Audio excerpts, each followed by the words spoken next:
ওয়ালাইকুম সুপ্রশিক্ষার্থী, নবম শ্রেণীর গণিত টিউটোরিয়ালে আপনাকে আবারও স্বাগতম। আমরা এই পর্বে আলোচনা করব এখানে জোড়ার কাজটা সলভ করব। এখানে বলা আছে, মনে করো তোমাদের শিক্ষা প্রতিষ্ঠানে বার্ষিক ক্রিয়ায় 100 মিটার দৌড় প্রতিযোগিতা একটি প্রতিযোগিতা অংশগ্রহণ। আমরা তো এই দৌড়গুলো দেখি যে গোলাকার একটা রাউন্ড করা হয়, তাই না? তো আমাদের এইভাবে এখানে দৌড়াচ্ছে এখানে। তো মোটামুটি 100 মিটার দৌড় এখানে। তো 100 মিটার দৌড় মানে এটা কিন্তু আমাদের পরিধি 2πr এখানে, ওকে। সেই জন্য মাঠের একটি বৃত্তাকার চক্র তৈরি করা হলো।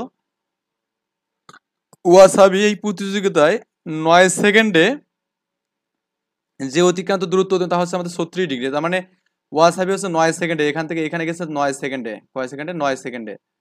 9 সেকেন্ডে সে 36 ডিগ্রি কোণ করছে এখানে, ওকে, এই যে বৃত্তের কেন্দ্রের সাথে। এটা আমাদের এখানে কোশ্চেনে বলা আছে। এখন বলছে যে ক নম্বর কোশ্চেন হচ্ছে বৃত্তাকার চক্রটির ব্যাস নির্ণয় করতে বলছে। এখানে কি করতে বলছে? ব্যাস। তো আমরা সমাধানের দিকে গেলাম এখানে। তো ধরি বৃত্তাকার চক্রের হচ্ছে ব্যাসার্ধ আমরা আর ধরলাম এখানে, কি ধরলাম? আর আমরা জানি ব্যাস মানে কি? এখানে ব্যাস, ব্যাস মানে 2 × r বা ব্যাসার্ধ এখানে। তাহলে পরিধি সূত্র আমরা কি জানি? এখানে 2πr। আর যেহেতু আমাদের এখানে 100 মিটার পরিধি এখানে, তো পরিধি গুলো 2πr, তার মানে কি r ইজ ইকুয়াল টু কি লেখা যাবে? 100/2π লেখা যাবে। তো 100/2π মানে 2 × π মানে 3.1416। এটা যদি আমি ভাগ করি, ভাগ করে দেখবেন যে মানটা 15.92। এটা এখানে প্রায় লেখা যাবে এখানে, হ্যাঁ, প্রায় লেখা যাবে, কারণ আমাদের কাছাকাছি আর কি, হ্যাঁ। এটা হচ্ছে আমাদের ব্যাসার্ধ পেলাম। তার মানে ব্যাসার্ধ যদি এটা হয় তাহলে ব্যাস কত হবে? 2 × এটা 2 × মানে 15 দশমিক কত এখানে 92, এটা হচ্ছে আমাদের ব্যাস পাবো। তাহলে এটা গুণ করলে কত হবে? এখানে 31.84 পাবো এখানে।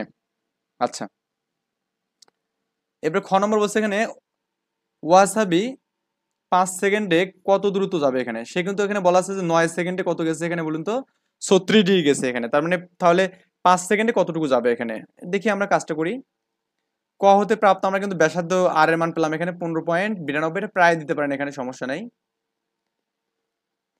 এখন ওয়াসাবি 9 সেকেন্ডে কি হচ্ছে? বৃত্তাকার কেন্দ্রে কি 36 ডিগ্রি কোণ তৈরি করতে পারে এখানে, তাই না?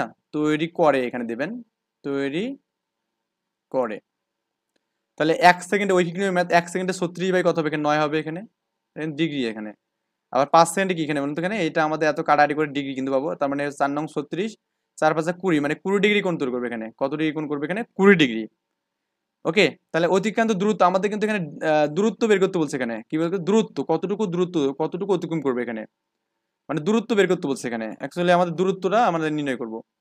আমরা দূরত্ব সূত্র আমরা জানি, কি লিখবেন? যে আমরা জানি, আমরা জানি কি জানি এখানে, যে দূরত্ব S equal to r theta, S is equal to r theta. তো আর তো আমাদের ব্যাসার্ধ এখানে, আর হচ্ছে আমাদের থিতা বলতে আমাদের 20 ডিগ্রি কোণ। তো আমরা জানি এখানে 1 ডিগ্রি মানে কি? এখানে π/180।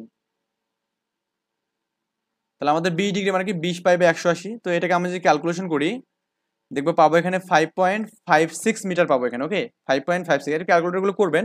মানে ব্যাপারটা হচ্ছে উপরে জাস্ট এখানে 15.92 ইন্টু 20 ইন্টু 3.1416 করবেন এটাকে। আর নিচে আমাদের কত? এখানে 180। এই সবগুলো গুণ করে 180 দিয়ে ভাগ করে যেটা পাবেন সেটা হচ্ছে অ্যান্সার। গ নম্বর বলছে এখানে সে 12 সেকেন্ডে যে দূরত্ব অতিক্রম করে ওই ওই দূরত্ব দ্বারা কেন্দ্রে কত কোণ উৎপন্ন করবে সেটা আমাকে বের করতে হচ্ছে। মানে 12 সেকেন্ডে, 5 সেকেন্ডে যেটা হবে সেটা জাস্ট আমাদের এখানে কি হলো বলুন তো? এখানে এটা আমরা দূরত্ব বের করলাম। 12 সেকেন্ডে যত দূরত্ব যাবে সেটা আমরা এখানে কিভাবে বের করব? নিয়ম অনেক আছে এখানে, আপনি চাইলে এখান থেকে ওই যে এই নিয়মে করতে পারেন এখানে, হ্যাঁ। 9 সেকেন্ডে 36, তারপরে 1 সেকেন্ডে 12 সেকেন্ডে কত হবে, এভাবে করতে পারবেন। বা আপনি যেখানে যে ক থেকে যে আর এর মান পাইছেন এবং খ থেকে যেটা পেলেন, 5 সেকেন্ডে অতিক্রান্ত দূরত্ব কত? 5.56, এই যেটা পেলেন এখানে 5 পয়েন্ট কত? এখানে 56 পাইছেন কিন্তু এখানে দেখুন, 5.56 পাইছেন কোথায়? এখানে খতে পাইছেন না এখানে। 5 সেকেন্ডের অতিক্রান্ত দূরত্ব আমাদের কত? এখানে 20 ডিগ্রি, বা আমাদের এখানে দূরত্ব কত পেলাম? এখানে 5.56 এখানে, ওকে। আচ্ছা, আমাদের তাহলে এখানে 1 সেকেন্ডে কত হবে? এখানে এটাকে আমরা 5 দিয়ে ভাগ করবো, অ্যান্ড 12 সেকেন্ডে কত হবে এখানে? তাহলে ক্যালকুলেশন করবো, এখানে 12 উপর চলে যাবে, তো 12 দিলাম, আর 5.56/5, তার মানে 13.34 পাবো এখানে। এটা আমাদের দূরত্ব পাবো এখানে, ওকে। আচ্ছা, যেহেতু আমাদের এখানে কোণ বের করতে বলছে, কি এখানে কত কোণ উৎপন্ন করে, তাই না? বলছে এখানে কত ডিগ্রি কোণ উৎপন্ন করে। তো আমরা করবো কি এখন? এটা আমাদের এই কোণটা থেকে আমরা কি করবো এখানে মানে ডিগ্রিতে বের করবো কি। তার মানে আমরা জানি দূরত্ব S equal to r theta. তো থিতা ইকুয়াল টু s/r। তো এস মানে তো আমাদের 13 পয়েন্ট, এটা এই দূরত্ব পেলাম, আর আর মানে তো আমাদের ব্যাসার্ধ। তাহলে এত ডিগ্রি কিন্তু আমরা কোণ পাচ্ছি এখানে, কত ডিগ্রি? এত ডিগ্রি। কারণ আমরা 1 রেডিয়ান মানে আমরা রেডিয়ানে পাচ্ছি এই জিনিসটা। তাহলে 1 রেডিয়ান মানে হচ্ছে 180/π। তাহলে আমাদের 0.8 রেডিয়ান মানে কত হবে এখানে 180 ইন্টু 0.8 গুণ হবে অ্যান্ড 341416 হবে এখানে, এটা হবে। এটাকে আপনি যদি এখানে ক্যালকুলেশন করেন তাও কিন্তু হবে এখানে, এটা ক্যালকুলেশন করে দেখবেন যে 48.13 ডিগ্রি পাবেন, বা এখানে আমাদের 12 সেকেন্ডে কত হবে না 48.13। আপনি যেখানে এত বড় না করে এখান থেকে যদি করেন তাও কিন্তু সমস্যা নেই।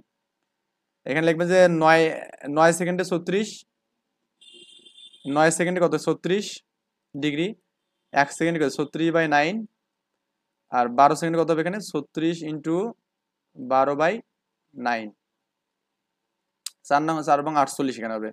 তো 48 পয়েন্ট সামথিং আসতেছে, আসলে ওটা কোনো কাউন্টেবল না। এই যে আমাদের ফ্র্যাকশন মানগুলোর জন্যই কিন্তু আমাদের মানগুলো আসতেছে এখানে ফ্র্যাকশনের জন্য, কিন্তু অ্যাকচুয়ালি আমাদের মান কিন্তু আসে 48 কিন্তু আসে এখানে, হ্যাঁ এক্সাক্ট আমাদের 48 ডিগ্রি আছে এখানে। তো আমাদের এখানে ফ্র্যাকশনগুলো নিয়েছে জন্য আমাদের এরকম মানটা আসতেছে এখানে, একটু একটু বেশি আসতেছে এখানে মানটা, যাই হোক ওটা কোনো ব্যাপার না। ওয়াসিফের গতিবেগ বের করতে বলছে এখানে, গতিবেগ, আমরা গতিবেগের আমরা সূত্র বলছিলাম গতিবেগ ইকুয়াল টু দূরত্ব বাই সময়, এখানে দূরত্ব বাই সময়, ওকে।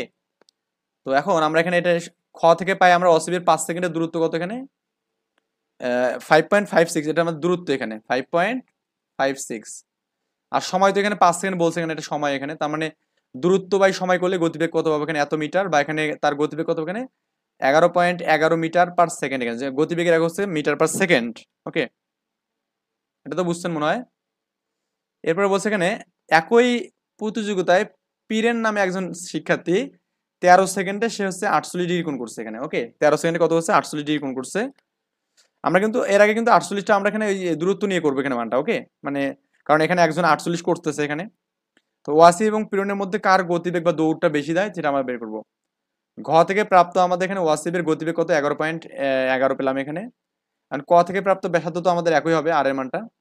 পীড়ন হচ্ছে 13 সেকেন্ডে এত কোণ উৎপন্ন করে, তার মানে তো কোণ যদি উৎপন্ন করে তো আমার দূরত্ব কত হবে এখানে S equal to r theta, তো আমাদের এস এর আর এর মান হচ্ছে 15.92, আর থিতার মান হচ্ছে কত বলুন তো 48 ডিগ্রি না, 48 ডিগ্রিকে রেডিয়ানে করলে কি 48 ইন্টু পাই বাই কত 180, এই তো আমাদের 48 ইন্টু পাই বাই করলাম, তার মানে এই যে 15.92 দিলাম এখানে 48, এখানে পাই এর মান 3.146, এখানে 180, এটা ক্যালকুলেশন করলে 13.34 পাবো এখানে, ওকে। তাহলে আমাদের পীড়ন 13 সেকেন্ডে অতিক্রান্ত করে 13.34, তাহলে 1 সেকেন্ডে 13 বাই এত, এটা কিন্তু বেগের সূত্র এখানে, হ্যাঁ। তো দূরত্ব বাই সময় এখানে তো করলে 1.03 পাচ্ছেন এখানে। তো গতিবেগ হচ্ছে আমাদের কত হবে এখানে 1.03 মিটার পার সেকেন্ড গতিবেগের একক, তাহলে ওয়াসিবি হচ্ছে 1.11, আর আমাদের এখানে পীড়ন কি করে এখানে 1.03, তার মানে ওয়াসিব অবশ্যই গতিবেগ তার বেশি এখানে ওয়াসিবের। তো ওয়াসিবের গতিবেগ বেশি, এটা আমরা দিলেই কিন্তু আমাদের হয়ে যাবে। আমরা অলরেডি কিন্তু 3টা কিন্তু ম্যাথ সলভ করেছি, আমরা নেক্সট টিউটোরিয়ালে আমরা এই অনুশীলনের ম্যাথগুলো সলভ করবো ইনশাল্লাহ। এই পর্যন্ত ভালো থাকবেন, আল্লাহ হাফেজ, আসসালাম।